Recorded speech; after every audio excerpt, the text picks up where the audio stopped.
Hello everyone, Master Rick here again. Working again on Goo Boung, I would like to give a huge shout out to Master Rick Bjorkquist, who took a great deal of time out of his Friday afternoon last week in order to walk me through my previous video and issue some corrections and some suggestions. So this video is intended not to replace the previous video, because as it turns out, most of that was correct, but rather to point out a few discrepancies and clarifications.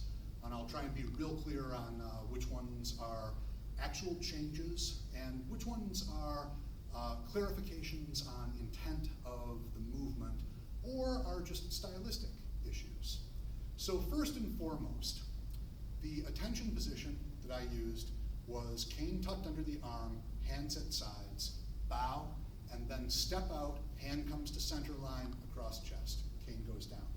The bow should actually also include hand on center line of chest. So we bow, we step out. 1 is the same, 2 is the same, 3 is the same, but do note that the crook of the cane is upward rather than neutral or downward. This allows, on the next move, to kind of flick your wrist a little bit to get some additional power into the strike. Right? So this is 3. On 4, we are striking to the chin, causing our opponent to flinch back, and then on 5, we are striking to the groin. So 3, 4, 5. On 6, I stomp with my back foot. Master Bjorkquist stomps with his front foot. The consensus here is that either is fine. 7, 8. On number 9, be aware that, well, this is frequently described as a strip the cane out of their grip. It could also be winding the cane around their neck, pulling them in for a choke. 10 is the same. 11 is the same. 12, make certain that the cane is up close to the body, so it's a double knife hand position. On number 13, I believe that I described this as an ankle hook, which is correct, but demonstrated a knee hook. Make sure that on number 13, we are actually hooking to the ankle. So low, there's 13. 14, no change. 15, do make certain that the tip of the cane is low. I believe that I had mine up, low. And again, this is a non-threatening, go ahead and come on in sort of position. So cane low on 15. 16 is the same, 17 is the same, 18 is the same. 19 is the same, 20 is the same. 21, I have always described as a strike to the groin. It is actually a gouge along the inside of the thigh, 21.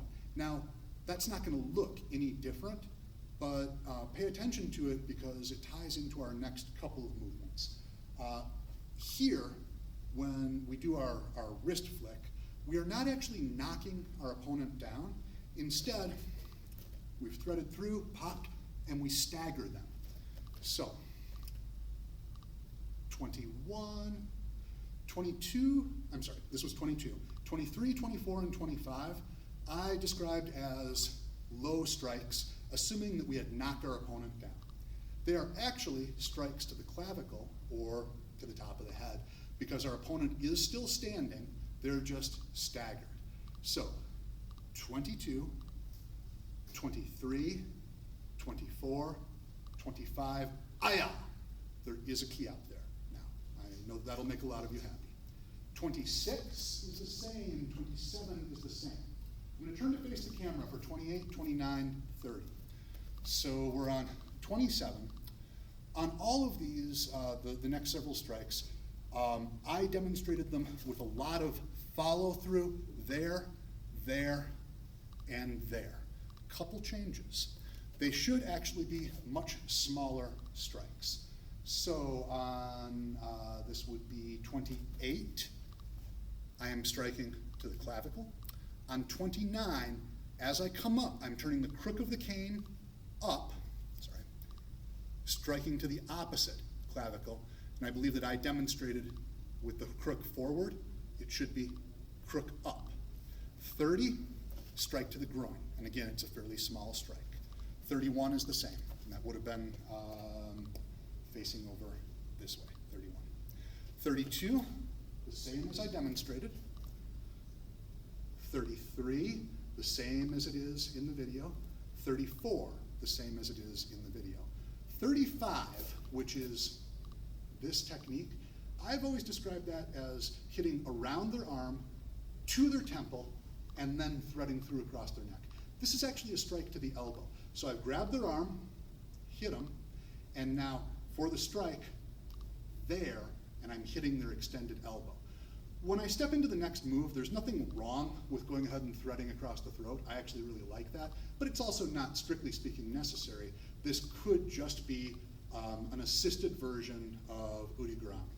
All right, so we were at 32, 33, 34, 35 to the arm, 36, throw them down, 37 is the same, aya.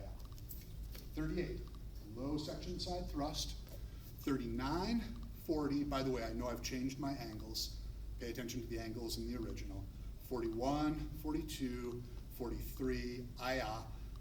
Note that the hand does turn slightly in order to keep the cane tight against the arm. So I'm not here, that kind of pulls the cane off. I am here, right? That is 43, and that would normally be done to facing this way. On 44, this is the turn into the wedging block. And on the current video on Kikido.com, and also in my more recent video, we do 44 as a turn and wedge all the way around here. Turn to face the camera, here. And then on 45, we toss, hook. This should actually be toss the cane prior to the wedging block as we turn. So I'm gonna do this facing this way. This is 43. As I'm turning, I toss the cane and I am already there for 45. 46, hook, hook. Sorry, I think I goofed up my count. This is 44. 45, hook and hook. 46 is our knee strike. On 47, note my hand position on the cane. When I grab on 47, I want to grab lower, not quite so high up to the crook of the cane, because that's actually hooked behind their head, so I'd have a hard time putting my hand there. All right, so 46, grab. 47. When I do 48, I am actually going to have my elbow against the cane, to power them down. Okay? And I believe that I just showed that as an extension. It should be a power strike. 48. 49, I demo as an outward back fist, then around, grab, over, step forward. That's fine. Master Bjorkquist demos that one as a downward back fist, and then around behind the back, then step forward. Either of those are fine. I will say that that downward back fist smoothly transitions into the next circle where you catch it behind the back. So I'm going to be making that change. You guys do whatever is comfortable for you. Right, so 49, 50, 51, 52 is the same, 53 is the same, 54, 55, and again, note that I have changed my angle substantially here. 56, hook and pull. 57 is the same. 58, wind through and push them down. 59, throw. 60, you shall not pass. 61, 62, 63, 64, remember that the crook is up. 65 to the face, 66 to the groin, 67, or whichever one you like. And then as before, left foot returns to chumbi position. And then remember that when we come to attention to bow, my hand stays where it is, and then we bow. Again, huge thanks to Master Bjorkquist for taking the time to go through all of that with me and provide his expertise. If anyone has any questions on this form, you could direct them to me or to Master Bjorkquist or to any of the other board of directors. And we will be updating the other video on Kikido.com to reflect the changes. To summarize, the really important ones are threefold. Hand on the center line when we're at attention. Key up on 25, and on 44, toss the cane as you are stepping into the wedging block. Okay, those are really the ones that are changes. The others are very much just kind of small corrections or adjustments that may make the techniques a little bit more effective or may clarify what it is that we're trying to accomplish. All right, thank you all very much. I really appreciate you taking the time to watch this video. Once again, that's Goo Boung.